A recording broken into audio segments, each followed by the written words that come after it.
செய்தியின் தலைப்பு, இந்த நாளினுடைய செய்தியின் தலைப்பு நான் சொல்ல மாட்டேன். செய்தி முடிவில் உங்களில் யாராவது ஒரு ஆள் இந்த செய்தியோட தலைப்பை சஜஸ்ட் பண்ணணும். ஆமென். எனக்கு தலைப்பு கிடைக்கல. ஆமென். ஆரம்பிக்கலாம். நம் ஆண்டவராகிய இயேசு கிறிஸ்துவின் பரிசுத்த நாமத்திற்கு ஸ்தோத்திரம். ஆமென். கிறிஸ்து பிரியமானவர்களே, நாம் வெள்ளிக்கிழமையிலே நாம் பைபிள் ஸ்டடியிலே கலாத்தியர் எழுதின நிருபத்தை தியானித்து கொண்டு இருக்கிறபடியே 2வது அதிகாரம் கலாத்தியர் 2:6-7 வசனங்களை நாம் தியானித்தோம். அதிலிருந்து செய்தி இதல்ல, ஆனால் இது இந்த நாளுடைய செய்திக்கு ஒரு அஸ்திபாரம்.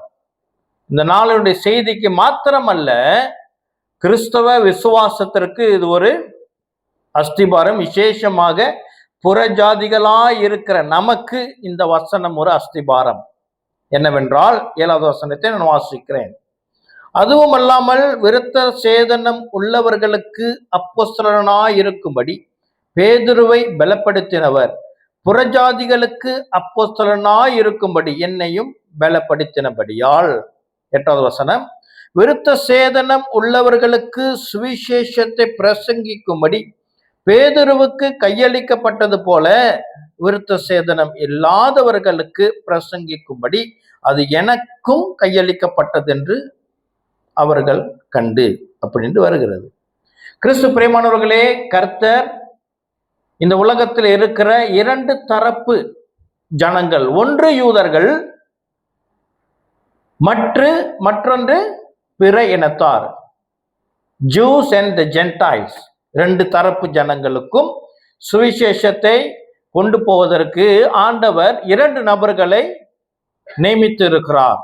ஒன்று பேதுரு, இன்னொன்று பவுல். இப்போ நம்ம புறஜாதிகளாக இருக்கிற நமக்கு சுவிசேஷத்தை கொண்டு சேர்ப்பதற்கான அந்த பொறுப்பு யாரிடம் கொடுக்கப்பட்டது? பவுலிடம் கொடுக்கப்பட்டது. ஆமென். இதை பவுல் மிகவும் உறுதியாக சொல்லுகிறார். பரிசுத்த ஆவியானவரும் இதை சாட்சியாக எழுதி வைத்திருக்கிறார். ஆகையினாலே பவுல் எழுதுகிற நிருபங்கள் நமக்கு மிக முக்கியம். ஹல்லேலூயா. பவுல் எழுதுகிற நிருபங்கள் நமக்கு மிக முக்கியம். ஆக பவுல் என்ன விரும்புகிறார்? அதாவது தேவன் பவுலை கொண்டு சொல்லுகிற வார்த்தை என்ன? அது பவுலுடைய விருப்பம் அல்ல, தேவனுடைய விருப்பம். பவுலுடைய வார்த்தையினாலே உறுதி செய்யப்படுகிற ஒரு காரியம் நாம் எங்கே வாசிக்க முடியும்? 2 கொரிந்தியர் 1வது அதிகாரம் 13ஆம் வசனம்.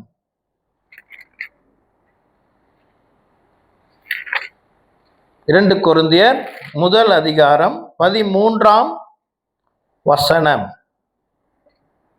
ஏனென்றால் நீங்கள் வாசித்தும் ஒத்து கொண்டும் இருக்கிற காரியங்களையே அன்றி வேறொன்றையும் நாங்கள் உங்களுக்கு எழுதவில்லை, முடிவு பரியந்தமும் அப்படியே ஒத்துக்கொள்வீர்கள் என்று நம்பியிருக்கிறேன்.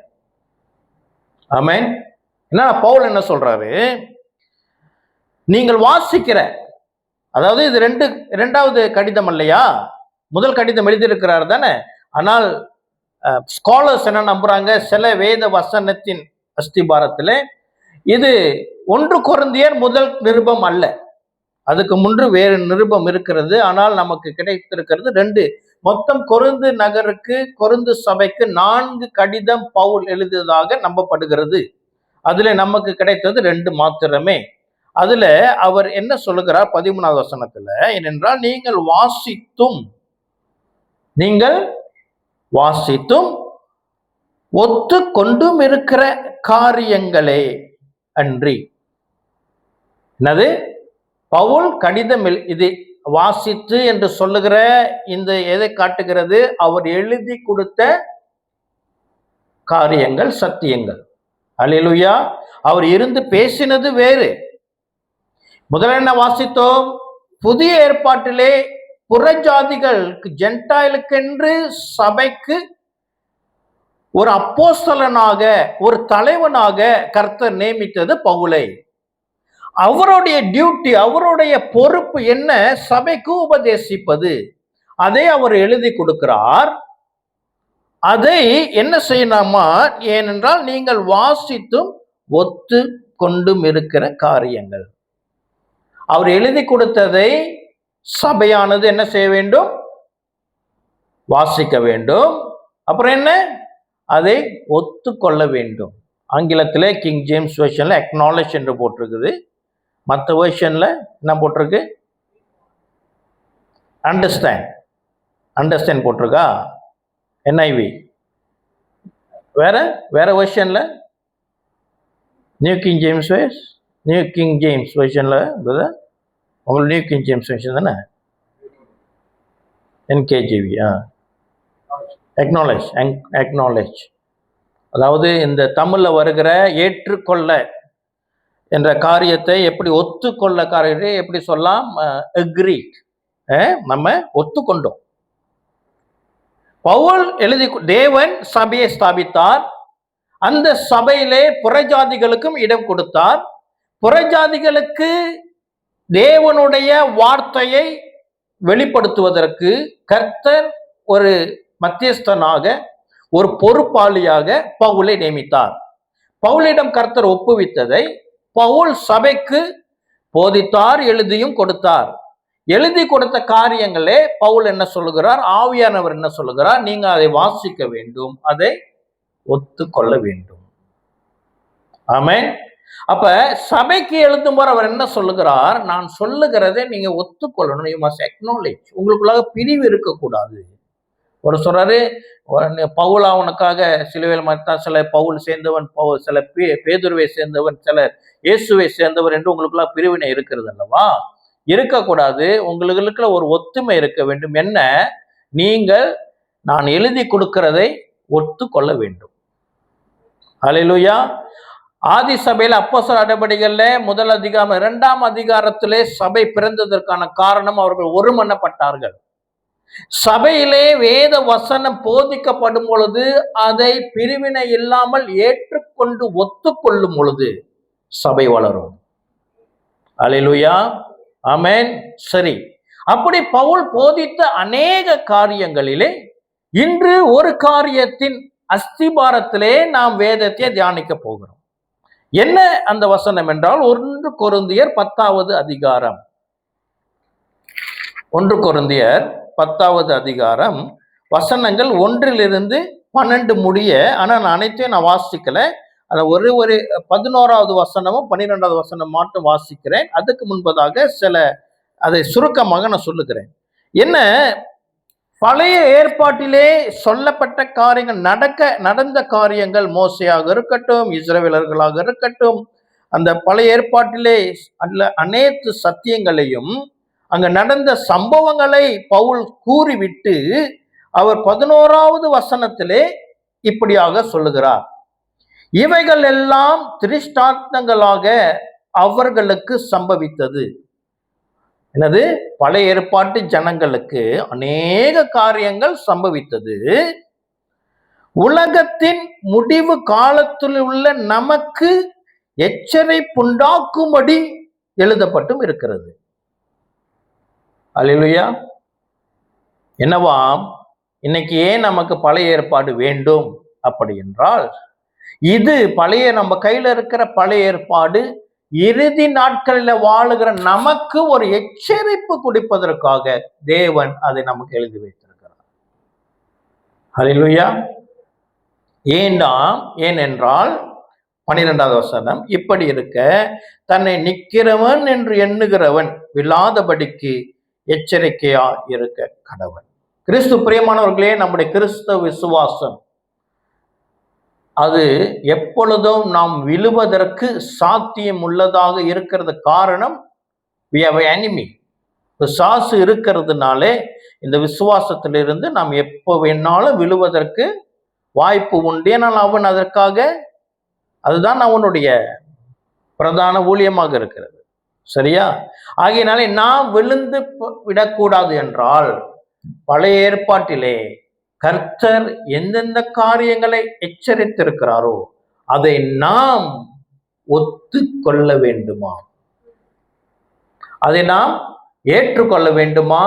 ஒத்துக்கொள்ள வேண்டுமா? அல்லேலூயா. இதுதான் சீக்வன்ஸ். பவுல் நியமிக்கப்பட்டார். பவுலிடம் பொறுப்பு கொடுக்கப்பட்டது தேவனாலே, இயேசு கிறிஸ்துவினாலே கொடுக்கப்பட்டது. பவுல் என்ன சொல்லுகிறார்? எனக்கு கொடுக்கப்பட்ட பொறுப்பிலே நான் உங்களுக்கு எழுதி கொடுத்ததை நீங்கள் வாசித்து ஒத்து கொள்ள வேண்டும். அந்த காரியத்திலே ஒன்று என்ன? பழைய ஏற்பாட்டிலே நமக்கு எச்சரிக்கை கொடுக்கும்படியாக எழுதப்பட்ட சத்தியத்திற்கு நாம் செவி கொடுத்து வாசித்து நம்ம என்ன செய்ய வேண்டும்? அதை ஏற்றுக்கொள்ள வேண்டும். அல்லேலூயா, ஆமென். ஆக இந்த வசனங்களின் அஸ்திபாரத்திலே பழைய ஏற்பாட்டிலே நடந்த ஒரு காரியத்தை கர்த்தர் இன்று நம்மோடு கூட பேசுவாராக. அல்லேலூயா.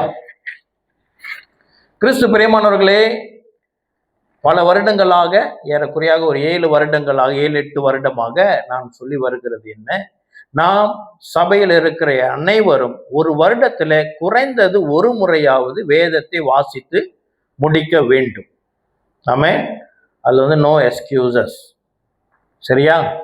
அப்படி ஒரு முறைமை என்னுடைய அனுபவத்தில் நான் கற்றுக்கொண்டதை நான் பகிர்ந்து கொண்டேன். என்ன?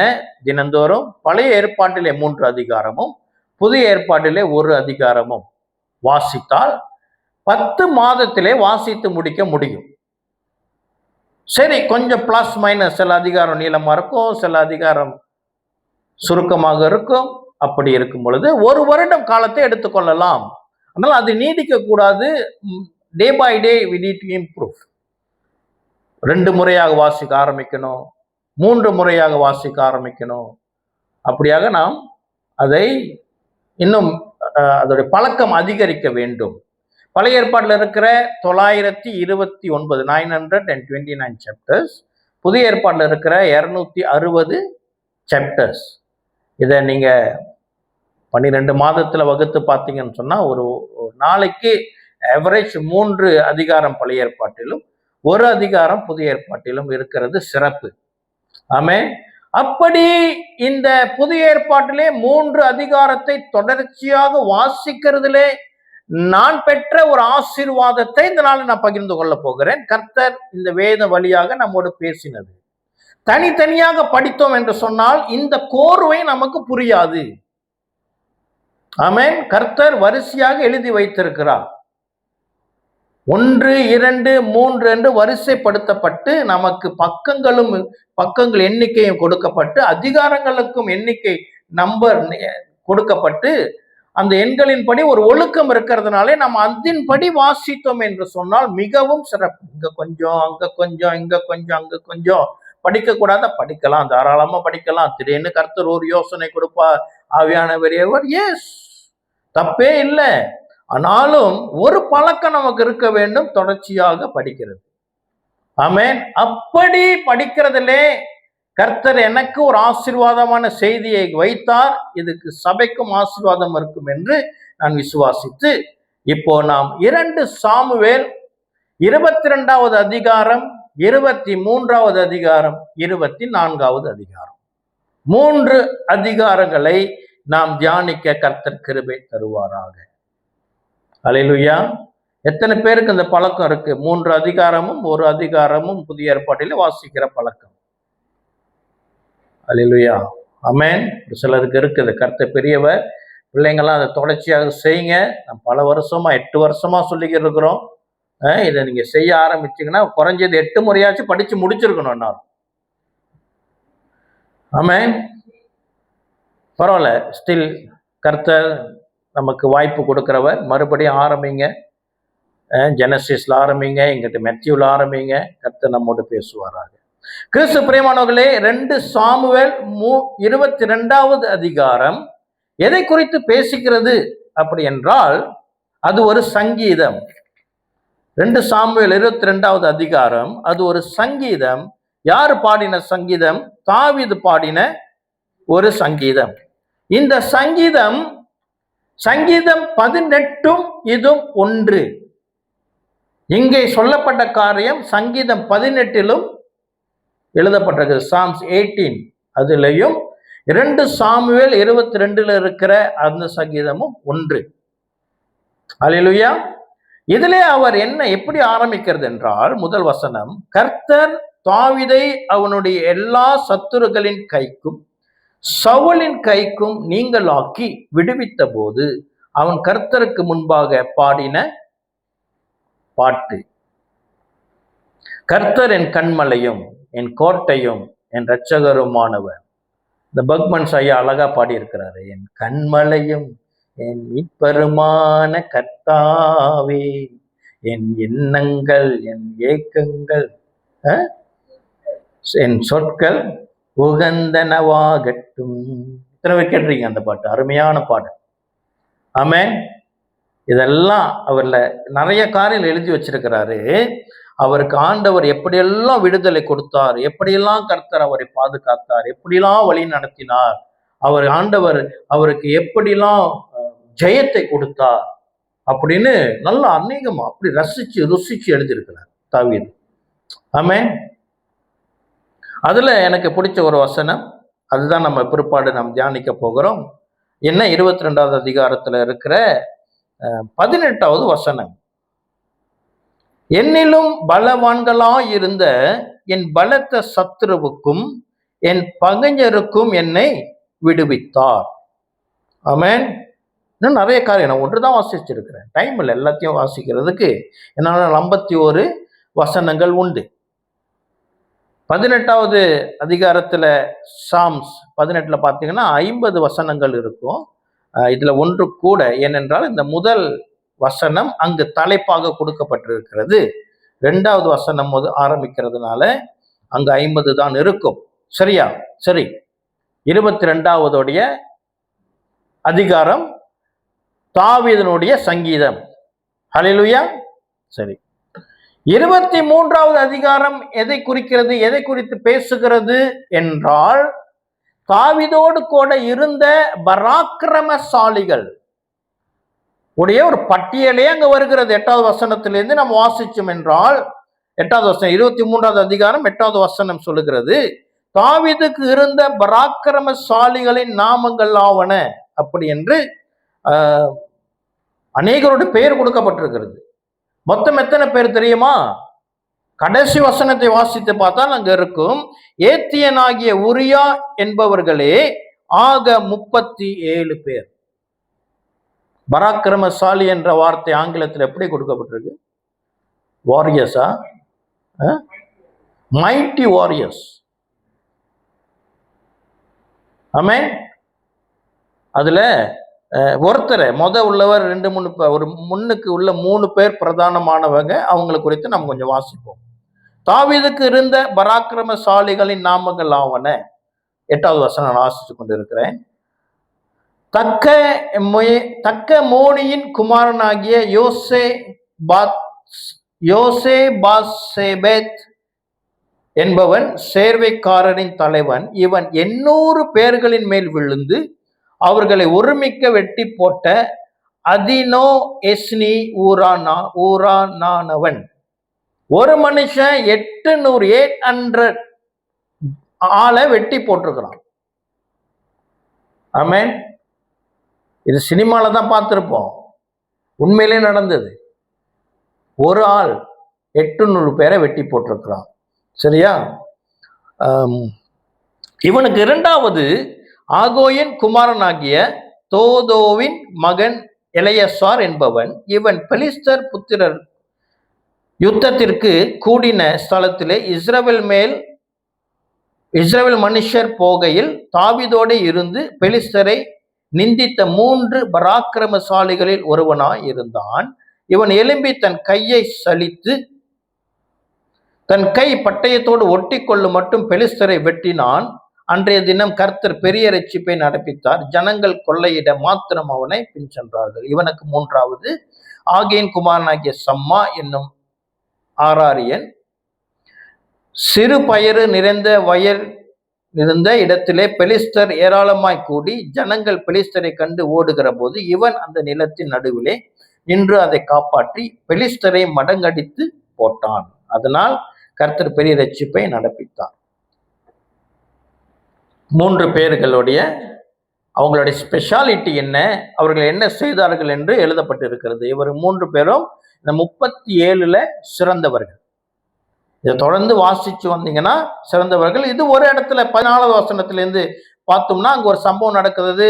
ஒரு யுத்தத்துக்கு போகும் பொழுது தாவீது ஒரு இடத்துல என்ன இருக்கிறாரு, அவரு ஒரு இடத்துல நிற்கிறாரு, தண்ணி தாகம் எடுக்கிறது, தண்ணியோடைய அந்த அந்த அந்த ஊற்று தண்ணி இருக்கிற இடமும் அது அந்த பெலிஸ்தர்கள் இடத்துல இருக்குது. இப்போ இவருக்கு தண்ணி தாகமா இருக்கிறதுனால இவங்க என்ன செய்யறாங்க, இந்த 3 பேரும் அந்த அவங்களுடைய உயிரையும் பார்க்காமல் பனையை வைத்து போய் தண்ணியை எடுத்து வருகிறார்கள். எடுத்து வந்தும் தாவீது என்ன செய்கிறார், அதை குடிக்காமல் இதை கர்த்தருக்கென்று ஊற்றி அவர் சொல்லுகிறார், இது தண்ணீர் அல்ல, அவர்களுடைய இரத்தம். ஏன்னா தன் உயிரை பனைய வைத்து போனார்கள் அல்லவா, நான் இதை எப்படி குடிப்பது, இதை நான் கர்த்தருக்கென்று கொடுக்கிறேன் என்று அது கீழே ஊத்தி போடுகிறார். ஆமென். அப்படின்னா என்னன்னா, தாவீது அவர்களுக்கு மிகவும் மரியாதை, ரெஸ்பெக்ட் கொடுத்து அங்கீகரிக்கிறார். இவங்களுடைய அந்த பராக்கிரம அவர் மரியாதை கொடுக்கிறார். அல்லேலூயா. அப்படிப்பட்ட 37 பேர் கூட இருக்கிறாங்க. இது 23ஆம் அதிகாரம். 24ஆம் அதிகாரம் என்ன, தாவீது செய்த ஒரு தவறு. என்ன தவறு செய்தான் அவன்? இப்போ யோவாப் அவனுடைய சேனாதிபதி கிட்ட சொல்லி, நீ இஸ்ரவேல் எங்கும் சென்று ஒரு கணக்கெடுப்பு எடுத்துட்டு வா, சென்சஸ் எடுத்துட்டு வா அப்படின்னு. அது யோவாப் சொல்றாரு. வாசிப்போம் 24ஆம் அதிகாரம் முதல் வசனத்திலிருந்து. கர்த்தருடைய கோபம் திரும்ப இஸ்ரவேலின் மேல் மூண்டது. இஸ்ரவேல் யூதா என்பவர்களை இலக்கம் பார் என்று அவர்களுக்கு விரோதமாய் சொல்லுகிறதற்கு தாவீது ஏவப்பட்டான். அப்படியே ராஜா தன்னோடு இருந்த சேனாதிபதியாக யோவாபை பார்த்து, ஜனங்களின் லக்கத்தை நான் அறியும்படிக்கு நீ தான் முதல் பெயர்சேபா மட்டுமுள்ள இஸ்ரவேலரின் கோத்திரமெங்கும் சுற்றி திரிந்து ஜனங்களை தொகையிடுங்கள் என்றான். அப்பொழுது யோவாப் ராஜாவை பார்த்து, ராஜாவாகிய என் ஆண்டவனுடைய கண்கள் காணும்படி உம்முடைய தேவனாகிய கர்த்தர் ஜனங்களை இப்பொழுது இருக்கிறதை பார்க்கிலும் 100 மடங்கு அதிகமாய் வர்த்திக்க பண்ணுவாராக. ஆனாலும் என் ஆண்டவனாகிய ராஜா இந்த காரியத்தை விரும்புகிறது என்ன என்றான். ஆகிலும் யோவாபும் இராணுவ தலைவரும் சொன்ன வார்த்தை செல்லாதபடிக்கு ராஜாவின் வார்த்தை பலத்து. அப்படியே இஸ்ரவேல் ஜனங்களை தொகையிட யோவாபும் இராணுவ தலைவரும் ராஜாவை விட்டு புறப்பட்டு போய் அப்படின்னு வசனம் தொடர்கிறது. கிறிஸ்து பிரியமானவர்களே, இப்ப ராஜா சொல்லுகிறார், நான் ஜனங்களை தொகையிட வேண்டும். ஜனங்களை தொகையிட வேண்டும் என்று சொன்னால் அது சாதாரண ஜனங்கள் எத்தனை பேர் இருக்கிறாங்க என்றது அல்ல. நம்ம வாசித்தோம் என்றால் தொடர்ச்சியாக அவர்கள் எதை தொகையிட்டார்கள் என்றால்,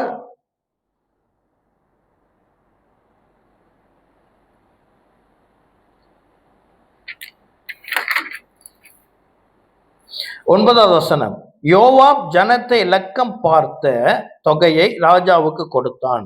இஸ்ரவேலிலே பட்டயம் உருவத்தக்க யுத்த சேவகர் 8 லட்சம் பேர் இருந்தார்கள். யூதா மனுஷர் 5 லட்சம் பேர் இருந்தார்கள். இப்ப எதை அவர்கள் தாவீது என்ன சென்சஸ் எடுக்க அனுப்பினான்? யுத்த வீரர்கள் எத்தனை பேர் இருக்கான்னு கணக்கிட்டுவான். முழு இஸ்ரவேலர்லயும் எத்தனை பேர் இருக்கிறாங்க?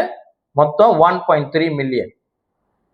1.3 மில்லியன் ஜனங்கள் யுத்தத்துக்கு சோல்ஜர்ஸ் இருக்கிறாங்க. ஆமென். இதுதான். அதுக்கப்புறம் கர்த்தருக்கு கோபம் உண்டதல்லவா, அப்புறம் தாவீதுக்கு 3 ஆப்ஷன் கொடுக்குறாரு. 3 ஆப்ஷன் கொடுத்து நீங்க ஏதாச்சும் ஒன்று சூஸ் பண்ணுன்றாரு. தாவீதோ 3வது ஆப்ஷனை சூஸ் பண்ணி அதனால வந்த விளைவு, அப்புறம் அவர் மனம் திரும்புகிறது, கர்த்தருக்கு பலியிடுகிறார். அர்வனாவின் களம் என்று சொல்லப்படுகிற இடத்துல அவர் பலியிடுகிறார். பிற்காலத்திலே அந்த இடத்திலே தான் சாலமோன் ஆலயத்தை கட்டுகிறார். ஆமென். இதுதான் இந்த 3 அதிகாரத்திலும் இருக்கிற சங்கதி. அல்லேலூயா. இன்று கர்த்தர் நம்மோடு கூட பேசுவாராக. கிறிஸ்து பிரியமானவர்களே, முதலில் நாம் வாசித்த 1 கொரிந்தியர் 10வது அதிகாரம் 11, 12 என்ன சொல்லுகிறது? இறுதி நாட்களிலே வாழுகிற நமக்கு எச்சரிப்பு உண்டாவதற்காக இவைகள் எழுதப்பட்டிருக்கிறதாம். இப்பொழுது நாம் வாசித்த காரியமும் இது நமக்கு ஒரு எச்சரிப்பைக்காக பரிசுத்த ஆவியானவர் எழுதி வைத்திருக்கிறார். ஆமென். இதுல நமக்கு என்ன எச்சரிப்பு இருக்கிறது? இதை நமக்கு கர்த்தர் வெளிப்படுத்துவாராக. அல்லேலூயா. ஆக நாம் தொடர்ந்து தியானிக்க போகிறோம். 3 காரியங்களை நாம் பார்க்க போகிறோம். முதலாவது, கிறிஸ்து பிரியமானவர்களே, கர்த்தர் தாவீதை விடுவித்தார். ஆமென். கர்த்தர் தாவீதை மாத்திரம் விடுவிக்கிறவர் அல்ல, நம்ம இங்க வந்திருக்கிற ஒவ்வொருவரையும் ஏதோ காரியத்துல, ஏகப்பட்ட காரியத்துல விடுவித்து நம்ம இங்கு கூட்டி வந்திருக்கிறார். ஆகினாலதான் நம்ம வந்தோன்னு ஆராதனை எப்படி ஆரம்பிக்கிறது? ஆண்டவருக்கு நன்றி சொல்லி, பாடலை பாடி துதித்து ஆண்டவருக்கு நன்றி செலுத்துகிறோம். இவ்வளவு நாள் கடந்து வந்த பாதைகள், முடிந்த ஒரு வாரம் கடந்து வந்த பாதைகள், எவ்வளவு காரியத்துல கர்த்தர் நம்மை விடுவித்து வந்திருக்கிறார். தாவீதுக்கு எழும்பின பாடல் நமக்கும் எழும்பினது.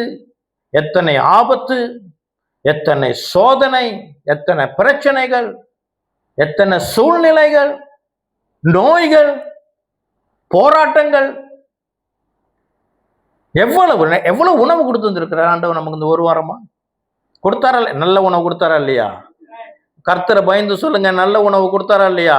விசேஷமா வியாழக்கிழமை நல்ல உணவு கொடுத்தாரா இல்லையா? ஆமென். கர்த்தர் நல்லவர். ஆமென். ஆண்டவருக்கு நம்ம நன்றி சொல்லணும். தாவீது இருந்த ஒரு சிறந்த குணம் என்ன? அவர் ஆண்டவர் எது செஞ்சாலும் இவர் ஒண்ணு அதை எழுதி வச்சிருவார். பாட்டா ரசிச்சு, கவிதை நயமா, கற்பனை அழகா எழுதுவார். அவர் எவ்வளவு காரியம் நம் வாழ்க்கையில செய்திருக்கிறார். ஆமென். ஆக இந்த 2 சாமுவேல் 22வது அதிகாரத்தில் இருக்கிற சங்கீதம், அது தாவீதுடைய சங்கீதம் மாத்திரமல்ல, அது நம்முடைய சங்கீதமும் கூட. நம் தைரியமே வாசிக்கலாம். ஏனால் தாவீதின் தேவன் நம் தேவன். அல்லேலூயா. தாவீதுக்கு செய்தவர் நமக்கு செய்கிறவர். அவர் நேற்றும் இன்றும் என்றும் மாறாதவர். அல்லேலூயா. ஆக இந்த சங்கீதத்துக்கு உரியவர்களாக நாமும் கர்த்தர் நம்மை ஆசீர்வதிக்கிறார். அது மாத்திரமல்ல, கர்த்தர் இந்த நம்ம பாடல்களை சபை கூடி வருகிறதுல நம்ம சொல்லுகிறோம் கர்த்தரிடம், கர்த்தர் நீங்க எனக்கு எத்தனையோ விடுதலை கொடுத்திருக்கிறீங்க. முதல்ல நான் சொன்ன பட்டியலின்படி கர்த்தர் எனக்கு விடுதலை கொடுத்திருக்கனால நம்ம சொல்றோமா இல்லையா? அந்த நாள்ல வந்திருக்கிற ஒரு காரணம், நன்றி உணர்ச்சியோட வந்திருக்கிறோம். வாரம் வாரம் நம்ம நன்றி உணர்ச்சியோட வந்திருக்கிறோம். கர்த்தர் நல்லவர். எவ்வளவு விடுதலை கொடுத்திருக்கிறாரு. சுகத்தை கொடுத்த உறவுகளில் இருக்கிற பிரச்சனை கர்த்தர் நமக்கு தீர்த்து வைத்திருக்கிறார். கடன் பிரச்சனை, ஏழ்மையில் இருந்து கர்த்தர் நமக்கு விடுதலை கொடுத்திருக்கிறார். இன்னொரு காரியம் நாம் மறந்து விடக்கூடாது. சில லீகல் இஷ்யூஸ், சில சட்டப்பூர்வமான காரியத்துல கர்த்தர் நமக்கு இதுவரைக்கும் விடுதலை கொடுத்திருக்கிறார். சில பேருக்கு அந்த கேஸ் இருக்கும், சாமான்ஸ் இருக்கும், கர்த்தர் விடுதலை கொடுக்கிறார். அல்லேலூயா. ஆமென். அப்புறம் நமக்கு சத்ரு, எத்தனை பேருக்கு எனிமீஸ் இருக்கிறாங்க. சத்ரு நமக்கு இல்லாதபடி கர்த்தர் நம்மை பாதுகாக்கிறவர். கசப்பில் இருந்து விடுதலை கொடுத்திருக்கிறார். தோல்விகள் படிப்பிலையாக இருக்கட்டும், தொழிலிலா இருக்கட்டும், வேலைகளிலா இருக்கட்டும், ஊழியத்திலா இருக்கட்டும், சபையில கூட இருக்கும். எவ்வளவு தோல்விகளை நாம் கடந்து வந்துடும். பட்டியல் போட சொன்னா போடுமா? யாராச்சும் சொல்றீங்க இல்ல எனக்கு வாழ்க்கையில் தோல்வி இல்லைன்னு யாராவது சொல்ல முடியுமா? எவ்வளவு தோல்வியிலையும் கர்த்தர் இன்று இங்க நம்மை அமர வைத்திருக்கிறார். கர்த்தர் பெரியவர். ஹல்லேலூயா. அவர் கிருபை என்றும் உள்ளது. ஆமென். ஹல்லேலூயா. இது 22வது அதிகாரம். 23வது அதிகாரம். கிறிஸ்து பிரியமானவர்களே, கர்த்தர் தாவீதுக்கு விடுதலை கொடுத்தார். விசேஷமா நம்ம ஒரு வசனம் வாசிச்சேன் இல்லையா? 22வது அதிகாரத்துல 18வது வசனம், என்னிலும் பலவான்களாயிருந்த என் பலத்த சத்ருவுக்கும் என் பங்கஞ்சருக்கும் என்னை விடுவித்தார். தாவீது என்ன சொல்லுகிறார்? தாவீதை விட இன்னும் பலத்த சத்ரு, பெலிஸ்தரா இருக்கலாம், மோவாபியரா இருக்கலாம், அமலேக்கியரா இருக்கலாம், நிறைய பேர் இருந்தாங்க. அவங்களுக்கு ஆண்டவர் என்ன செஞ்சாரா? தாவீதுக்கு விடுதலை கொடுத்தாராம். எப்படி கொடுத்தார்? ஆண்டவர் இறங்கி வந்து யுத்தம் செய்தாரா? ஆண்டவர் செய்கிறவர். ஒரு இடத்துல ஒரு வானதூதன் இறங்கி 1,00,000 பேருக்கு மேல தட்டி விட்டு போயிட்டான். இப்ப என் கேள்வி புரியுதா? நன்றி சொன்னாரு தாவீது, நன்றி சொன்னார், ஆண்டவரை விடுவித்தார். ஒரு பெரிய பட்டியலே போட்டிருக்கிறாரு. எப்படி விடுவித்தார்? அதுதான் 23வது அதிகாரம். தாவீதுக்கு கர்த்தர் பராக்கிரமசாலிகளை கொடுத்து தாவீதை விடுவித்தார். அதுதான் அடுத்த அதிகாரத்தோட பட்டியல். ஆவியானவர் அழகா எழுதி வைத்திருக்கிறார். இதனாலதான் நம்ம 3 அதிகாரமாவது படித்தோம் என்றால், அதிகம் படித்தால் இன்னும் சிறப்பு. ஒரு நாளைக்கு ஒரு புத்தகத்தை வாசித்தால் மிக சிறப்பு. ஆமென். ஆக 22வது அதிகாரத்துல கர்த்தர் கொடுத்த வெற்றிக்கு நன்றி செலுத்தினார். 23வது அதிகாரம் காட்டுகிறது ஆண்டவர் எப்படி அதை செய்தார். 37 பராக்கிரமசாலிகளை கொடுத்தார். ஆமென். கிறிஸ்து பிரியமானவர்களே, நம்ம வாழ்க்கையில நான் முதல்ல சொன்னது போல அநேக தோல்வி, அநேக பிரச்சனைகள், அநேக பாடுகள், நோய்கள் எல்லாத்திலிருந்து கடந்து வந்தோம். கர்த்தர் விடுதலை கொடுத்தார். எப்படி கொடுத்தார்? ஆமென். அநேக நண்பர்கள் மூலியமா கொடுத்திருப்பார், உறவினர்கள் மூலியமா கொடுத்திருப்பார், ஊழியக்காரர்கள் மூலியமா கொடுத்திருப்பார், மருந்துகள் மூலியமாக சுகம் கொடுத்திருப்பார், ட்ரீட்மெண்ட் சிகிச்சையின் மூலியமா கர்த்தர் சுகம் கொடுத்திருப்பார். வேற என்ன? நமக்கு நாலேஜ், அறிவை கொடுத்து நமக்கு விடுதலை கொடுத்திருப்பார். சில இடத்துல மாட்டிக்கிட்டு இருப்போம், அதுல இருந்து கர்த்தர் நமக்கு விடுதலை கொடுப்பார். எப்படி? ஞானத்தை கொடுப்பார். தீர்மானங்களை எடுப்பதற்கு கர்த்தர் ஞானத்தை கொடுப்பார். பலவிதமான மீடியா, நாலேஜ். ஏதோ ஒண்ணு செஞ்சுக்க இருக்கிறோம், தெரிய சமைச்சுக்க இருக்கிறீங்க, செய்ய முடியல. ஆமென். பாய் வீட்டு பிரியாணி எப்படி செய்வது என்ற இது கர்த்தர், இதெல்லாம் நம்ம மறுக்க முடியாது. ஆமென். கர்த்தர் நமக்கு உதவி செய்கிறார் என்றால் அவர் எதையும் பயன்படுத்துவார். அல்லேலூயா. ஏன் தாவீதுக்கு ஆண்டவர் பராக்கிரமசாலி கொடுத்திருக்க தேவை இல்லையே? கர்த்தர் வல்லவர் தானே. கர்த்தரால் முடியுமா? முடியாதா? உனக்கு சோல்ஜர்ஸ் இல்லையா? நான் இருக்கிறேன், நான் வரேன் யுத்தத்திற்கு. யோசுவா கூட நின்னாரு தானே. தாவீது கூட நிக்க முடியுமா? முடியாதா? இருந்தாலும் ஏன் கர்த்தர் கொடுத்தார்? அது அவருடைய பேட்டர்ன். அவர் அப்படி செய்கிறவர். அல்லேலூயா. கர்த்தர் வல்லவர். அப்படியாக நம்முடைய வாழ்க்கையிலும் அநேக காரியங்களை கொண்டு கர்த்தர் நம்மை விடுவித்திருப்பார். ஆமென். அது 23வது அதிகாரம். 24வது அதிகாரம் இங்கதான் எச்சரிப்பு உண்டாருக்கிற அதிகாரம். இப்ப தாவீது எந்த சூழ்நிலையில் இருக்கிறாராம்? 22வது அதிகாரத்துல முதல் வசனம், 22வது அதிகாரம் முதல் வசனம் அவர் எப்படி இருக்கிறார்னா, கர்த்தர் தாவீதை அவனுடைய எல்லா சத்துருக்களின் கைக்கும் சவுலின் கைக்கும் நீங்களாக்கி விடுவித்த போது. பவுலுக்கு இப்ப பிரச்சனையே இல்லைங்க. சவுலுக்கு, தாவீதுக்கு பிரச்சனையே இல்லை. ரொம்ப அமைதியா, ரொம்ப சமாதானமா என்ன இருக்கிறார்? ரிலாக்ஸ்டா இருக்கிறார். அல்லேலூயா. சங்கீதம் வருது, நன்றி செலுத்துறாரு. உபத்திரம் இல்லை, எனக்கு பிரச்சனையே இல்லைங்க, எல்லாம் நீங்கி போச்சு. இந்த வேளையில தாவீதுடைய புத்தி கெட்டு போகிறது. கிறிஸ்து பிரியமானவர்களே, நம்ம வாழ்க்கையில உபத்திரம் வேணாண்டு ஜெபிக்காதீங்க. ஆண்டவரே இந்த கஷ்டத்தை எடுத்து போட்டுருங்க, இந்த உபத்திரம் வேணாண்டு ஜெபிக்காதீங்க. உபத்திரம் இருந்தாதான் நம்முடைய புத்தி தெளிவா இருக்கும். தாவீது எல்லாம் சத்ரு இல்லை, சோ ஸ்ட்ராங். பராக்கிரமசாலிகள் இருக்கிறாங்க. இப்ப 37 பராக்கிரமசாலிகளை பார்த்தவருக்கு இப்ப பேராசை வந்தது. இன்னும் எத்தனை பேர் இருக்கான்? இப்ப எண்ணிட்டு வா. ஆமென். கர்த்தர் நம்மை விடுவித்தார். பல உதாரணம் இருக்கிறது. ஆண்டவரே எனக்கு பொருளாதாரம் ரொம்ப பிரச்சனையா இருக்கு, ஆண்டவரே ஜெபிக்கிறோம். ஆண்டவர் புதிய வாசலை திறந்து ஒரு வியாபாரத்தை கொடுக்கிறார். ஆமென். வியாபாரத்துல வந்த ஒரு ரிலீஃப், ஒரு ஆசீர்வாதம், ஒரு விடுதலை. இப்போ அந்த கடன், அந்த ஏழ்மை போய்விட்டது. இப்ப எண்ணம் எங்க இருக்கும் தெரியுமா?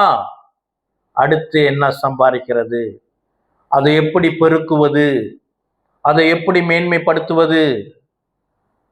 ஒரு நோய் இருக்கிறது, ஜெபம் பண்றோம். ஆண்டவர் சுகத்தை கொடுக்கிறார். பல விதத்துல கொடுப்பார். ரொம்ப சிம்பிளா கொடுப்பாரு. ஏதாவது ஒரு ஆலோசனை, எப்பயோ யாரோ சொன்ன ஒரு ஆலோசனை மைண்டுக்கு வரும்.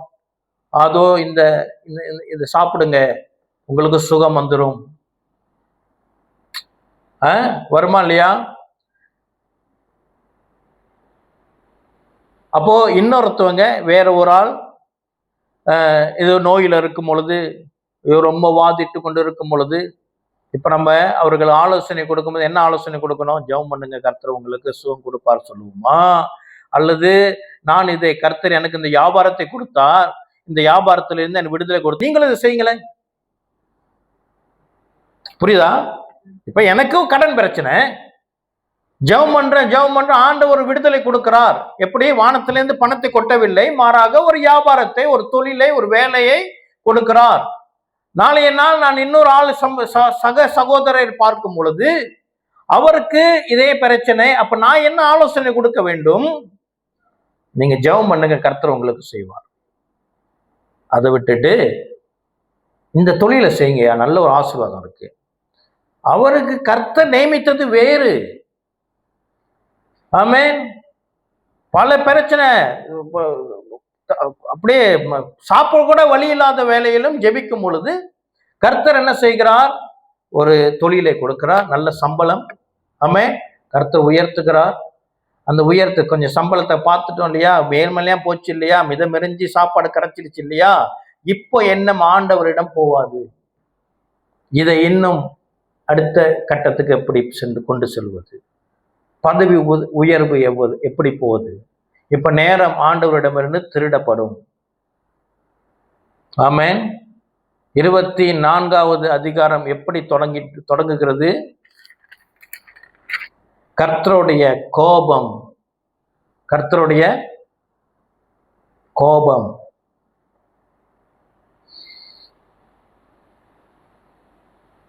கிறிஸ்து பிரியமானவர்களே, எந்த சூழ்நிலையிலும் நமக்கு விடுதலை கொடுக்கிறவர் கர்த்தர். நண்பர்களை பயன்படுத்துவார். சில பிரச்சனைகளிலிருந்து நமக்கு விடுதலை கொடுப்பதற்கு கர்த்தர் நண்பர்களை கொடுப்பார். அதற்கென்று நாம் நண்பர்களையே சார்ந்தவர்களாக இருக்கக்கூடாது. உறவினர்களை கொடுப்பார். ஆகையினாலே உறவினர்களையே சார்ந்திருக்க கூடாது. சுகத்தை கொடுப்பார்.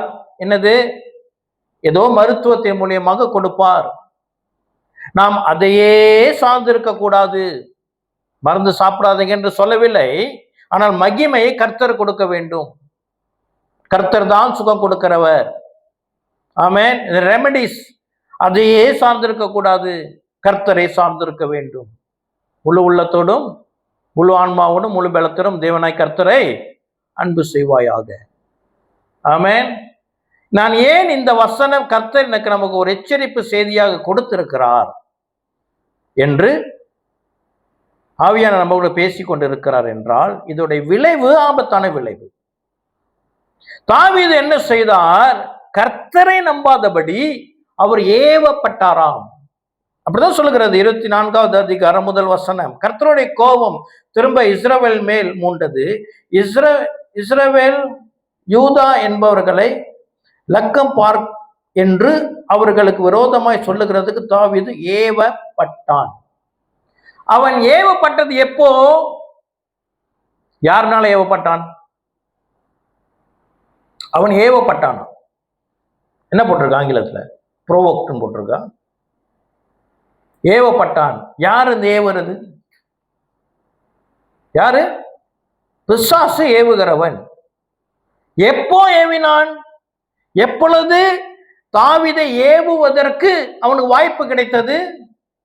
பிரச்சனை எல்லாம் நீங்கி உட்கார்ந்துருக்கும் பொழுது. ஆமென். அப்ப பிசாசு நம்ம வாழ்க்கையில எப்ப நுழைவான்? நம்ம பிரச்சனை எல்லாம் நீங்கிருச்சுங்க அப்படின்னு உட்காரும் பொழுது பிசாசு நம்மை ஏவுவான். உபத்திரவத்து மத்தியில வந்து ஏவ முடியுமா? நம்ம ஆண்டவர் தான் சார்ந்திருப்போம். அது பிரச்சனை மத்தியில தான் ஜெபிப்போம். உபத்திர மத்தியில தான் ஆண்டவர்கிட்ட போவோம். அது ஆண்டவரோட இருக்கிற வரைக்கும் பிசாசு நம்மை நோண்ட முடியாது.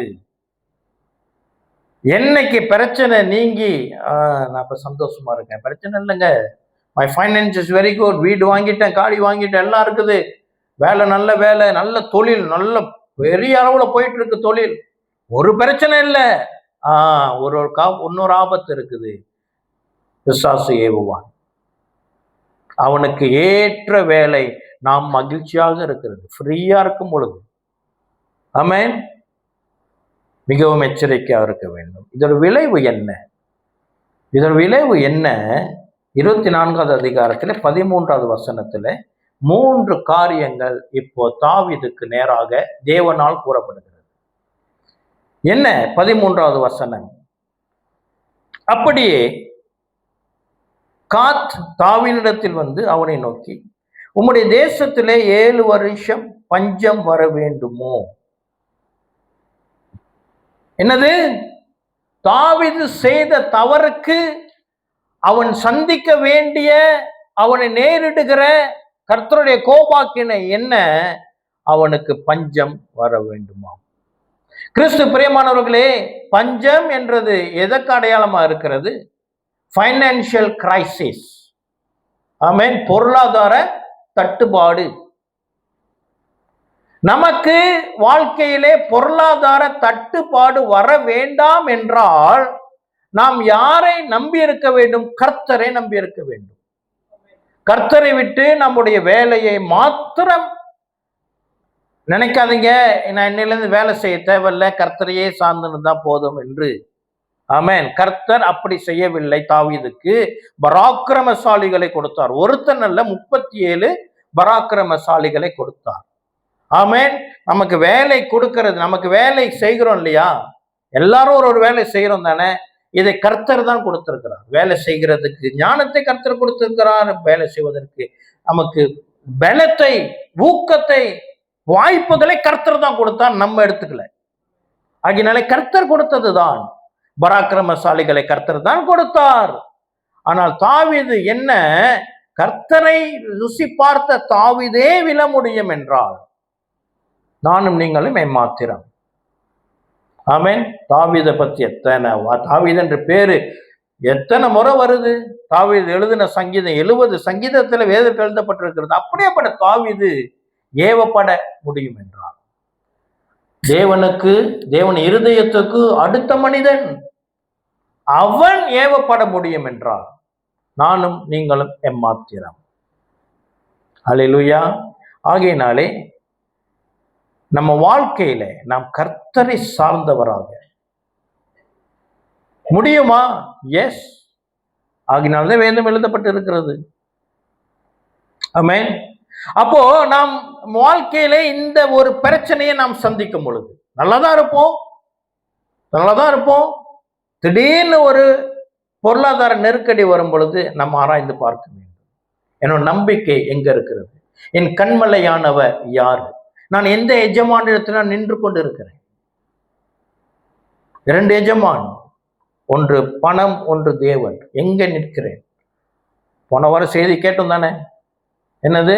நல்ல பணம் வந்துகிட்டு தான் இருக்கு, இருந்தாலும் பிரச்சனை, தட்டுப்பாடு. இங்க வரோம், இங்க போவோம், இங்க வரோம், இங்க போவோம், இங்க வரோம், இங்க போவோம். புது புது பிரச்சனைகள் கிளம்பும். என்ன? தேவனுடைய கோபாக்கினை. ஆமென். அடுத்து 2வது என்ன? 2வது வசனம் சொல்லுகிறது, அதே வசனத்துல, உம்முடைய தேசத்தில் 7 வருஷம் பஞ்சம் வர வேண்டுமோ, அல்லது 3 மாதம் உம்முடைய சத்துருக்கள் உம்மை பின்தொடர நீ அவர்களுக்கு முன்பாக ஓடி போக வேண்டுமோ? 2வது கர்த்தருடைய கோபாக்கினை ஒரு மனுஷனுக்குள்ளாக கர்த்தரை மறுதலிக்கும் பொழுது, அதாவது அவனிடம் இருக்கிற இந்த கர்த்தர் செய்த அற்புதம், கர்த்தர் விடுவித்த இந்த காரியத்துக்கு மேலாக ஆசைப்பட்டு உலகத்துக்கு நேராக ஓடும் பொழுது அவனுக்கு வருகிறது என்ன? அவனுக்கு சத்துருக்கள் எழும்புவார்கள். எனிமீஸ், பகைஞர் எழும்புவாங்க. எங்கெங்கெல்லாம் எழும்புவாங்க? குடும்பத்தில் எழும்புவாங்க, நெய்பர்ஸ் மத்தியில் எழும்புவாங்க, வேலை செய்கிற இடத்துல எழும்புவாங்க, பிசினஸ்ல சத்துருக்கள் வருவாங்க, படிக்கிற இடத்துல சத்துருக்கள் வருவாங்க, சபையில சத்துருக்கள் வருவாங்க. உண்டா இல்லையா? ஆமென். கர்த்தர் சமாதானத்தை வைத்து சென்றிருக்கிறார். இந்த சமாதானத்தை எப்படி நாம் கெடுத்து போடுகிறோம் என்றால் தாவீது செய்த அதே தவறு. ஆமென். கர்த்தர் நமக்கு ஆசீர்வாதத்தை கொடுத்துட்டான்னா நம்ம கர்த்தரை பிடித்து கொண்டு அந்த ஆசீர்வாதத்தை பெருக்கிறதுல நம்முடைய எண்ணம் இருக்கக்கூடாது. ஆமென்.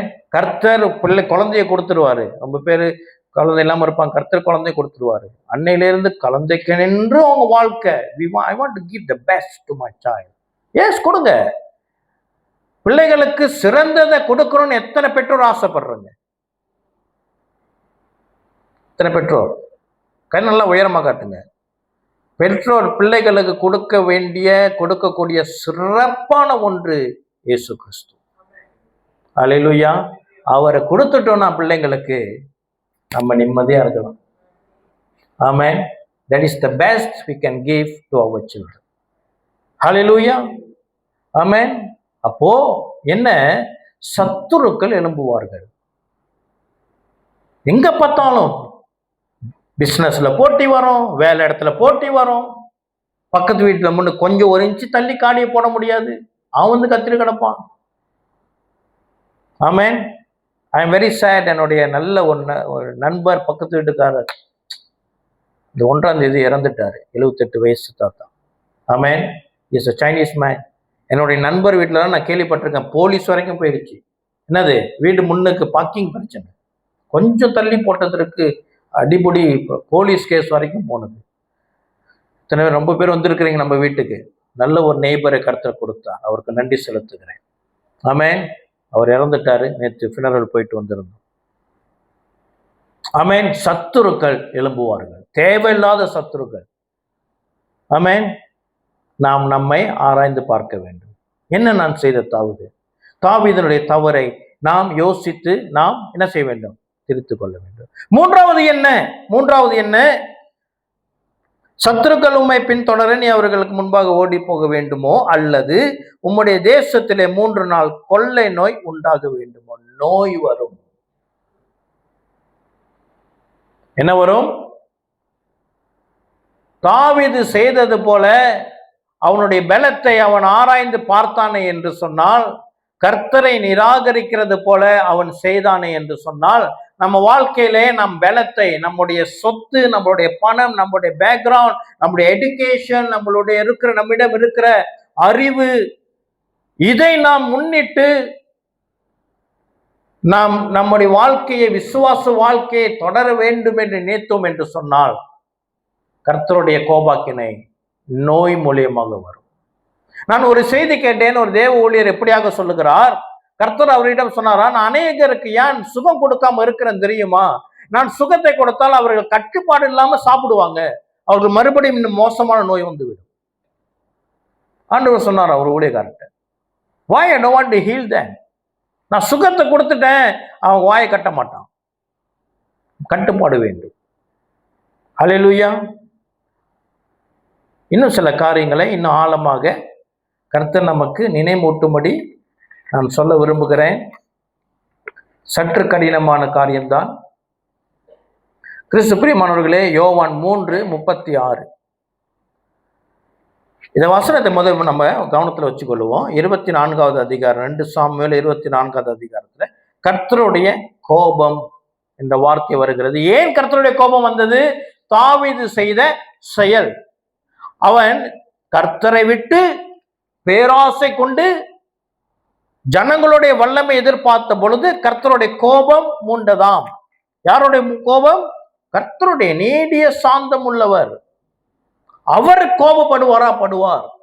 அதே கோபம் புதிய ஏற்பாட்டிலே யோவான் 3:36 குறிக்கப்பட்டிருக்கிறது. குமாரனிடத்தில் விசுவாசமாய் இருக்கிறவன் நித்திய ஜீவனை உடையவனாய் இருக்கிறான், குமாரனை விசுவாசியாதவனோ ஜீவனை காண்பதில்லை. தேவனுடைய கோபம் அவன் மேல் நிற்கும். கிறிஸ்து பிரியமானவர்களே, இவ்வளவு நேரம் நாம் பார்த்த பட்டியல்கள், நாம் பார்த்த தியானித்த உதாரணங்கள், கர்த்தர் நமக்கு கொடுத்த வியாபாரத்தை கொடுத்திருக்கிறார். கஷ்டத்தில் இருக்கும் போது கர்த்தர் நம்ம உயர்த்திருக்கிறார், ஸ்தோத்திரம். அப்புறம் கர்த்தரை விட்டு அந்த வியாபாரத்தை பெருக்கிறதிலேயே நாம் குறியாக இருந்தோம் என்று சொன்னால், அல்லது படிப்பை பெருக்கிறதிலேயே நாம் இதை செய்யக்கூடாது என்று நான் சொல்லவில்லை.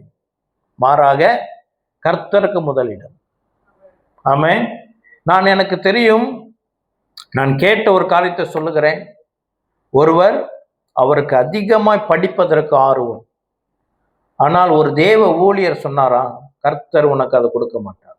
இவ்வளவு படி புத்திசாலி. கர்த்தர் சொன்னாரா, அது உனக்கு நேரிடாது.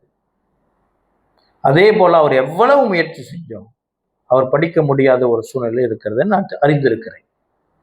நம்ம எல்லா வாய்ப்புகளும் உண்டு, ஆனாலும் அவர் படிப்பு தொடர முடியவில்லை. காரணம் என்ன? ஆண்டவர் அனுமதிக்கவில்லை. தாவீதுக்கு அதை அனுமதித்தாரா? இல்லை. ஆக சில நேரங்களிலே நம்ம வாழ்க்கையிலே நம்முடைய பிரயாசம் அனுமதிக்கப்படவில்லை என்றால் அது கர்த்தருடைய அன்பு. கர்த்தர் கொடுத்துட்டான்னா அதோட நம்ம வாழ்க்கை சின்னாப்பனமாயிரும். தேவனுடைய கோபாக்கினை வந்துவிடும். அப்ப கோபாக்கினை, கோபம் அங்கேயும் எழுதப்பட்டிருக்கிறது, இங்கேயும் எழுதப்பட்டிருக்கிறது. இங்க எழுதப்பட்ட காரணம் என்ன? இயேசு கிறிஸ்துவை நம்பாதவனுக்கு கோபம் தடித்திருக்குமாம். அங்கு எங்கே சொல்லப்படுகிறது? தாவீது பலத்தை, தன் ஜனத்தின் பலத்தை நம்பும் பொழுது கோபம் வந்ததாம். ஆக தாவீது செய்ததும் இங்கு இயேசு கிறிஸ்துவை மறுதலிக்கிறதும் ஒரே கோபம் இறங்கி வருகிறது. ஆக நம்ம வாழ்க்கையிலே நம்ம வேலையையும், நம்முடைய தொழிலையும், நம்முடைய வியாபாரத்தையும், பணத்தையும், ஆரோக்கியத்திலையும் நம் கவனம் வைத்தோம் என்று சொன்னால் ஏவப்படுவோம். என்ன? இயேசுவை மறுதலிக்க கூடும். மிகவும் ஆபத்து. ஆசீர்வாதம் ஆசீர்வாதம் ஆசீர்வாதம் ஆசீர்வாதம் பின்னால ஓடணும். அதிலே ஒளிந்திருக்கிற ஆபத்து மிகவும் மிகவும் மிகவும் கொடுமையானது.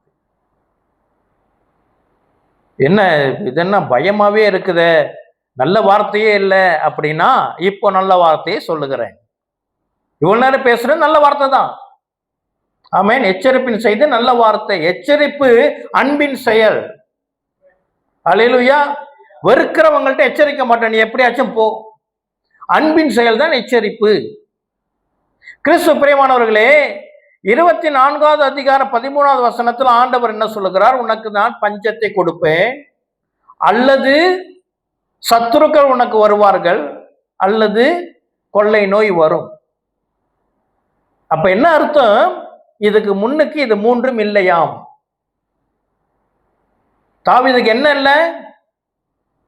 குறை இல்லை, பஞ்சம் இல்லை, வேற என்ன இல்லை? சத்துருக்கள் இல்லை, வேற என்ன இல்லை? நோய் இல்லை. ஆக கர்த்தரை சார்ந்த பிள்ளைகளுக்கு, கர்த்தரை மாத்திரம் சார்ந்திருக்கிற பிள்ளைகளுக்கு கர்த்தர் என்ன கொடுப்பார்? ஆசீர்வாதத்தை கொடுப்பார். சத்துருக்கள் இல்லாம சமாதானத்தை கொடுப்பார். நோய் இல்லாத சுக வாழ்க்கையை கர்த்தர் கொடுப்பார். அல்லேலூயா. எவ்வளவு பெரிய ஆசீர்வாதம். ஆமென்.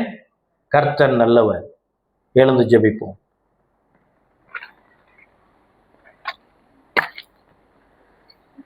ஓ ஹல்லேலூயா. ஆண்டவரே, உமக்கு நன்றி செலுத்துகிறோம். வேத வசனம் எங்களை கண்டித்து திருத்துகிற வசனம் மாத்திரமல்லாமல்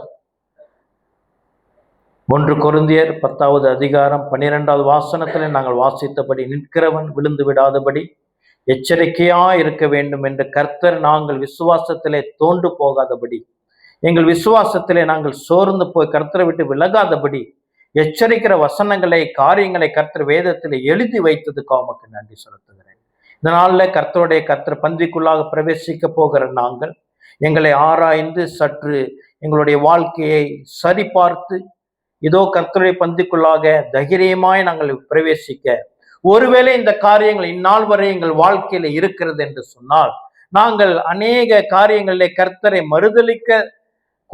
மறுதலிக்கிறதுக்கு சமமாக எங்களுடைய பணத்தின் மேல் எங்களுடைய நம்பிக்கை வைத்தோம் என்று சொன்னால், எங்களுடைய ஆரோக்கியத்தின் மேல் எங்கள் நம்பிக்கை வைத்தோம் என்று சொன்னால், இதோ எங்களுக்கு உதவி செய்கிறவர்கள் மேல் நம்பிக்கை வைத்தோம் என்று சொன்னால், எங்களுடைய தொழில் மேலே நாங்கள் எங்களுடைய நம்பிக்கை வைத்திருக்கிறோம் என்று சொன்னால், எங்களுடைய வேலையின் மேல் நாங்கள் நம்பிக்கை வைத்திருக்கிறோம் என்று சொன்னால், கர்த்தர் இதோ எங்களை மன்னியும்படி ஜெபிக்கிறோம். ஆண்டவரே, கர்த்தர் மன்னித்து மறுவாய்ப்பு கொடுத்து கர்த்தரையே சார்ந்திருக்கிற பிள்ளைகளாக கர்த்தர் எங்களுக்கு இதனால ஒரு வாய்ப்பை கொடுத்து, கர்த்தர் பந்திக்குள்ளாக பிரவேசிக்கிற பிள்ளைகளுடைய யாவருடைய குறைகளையும் குற்றங்களை மன்னித்து, இந்த நாளில் கர்த்தர் ஒரு புதிய ஆசீர்வாதத்தை, புதிய நம்பிக்கையை, புதிய ஒரு எச்சரிப்பை இதனால கர்த்தர் எங்கள் இருதயத்தில் வைக்கும்படி தாழ்த்தி ஒப்பு கொடுத்து ஜெபிக்கிறேன். இயேசு கிறிஸ்துவின் நாமத்தினால ஜெபம் கேளும் எங்கள் ஜீவனுள்ள நல்ல அப்பாவே. ஆமென், ஆமென், ஆமென்.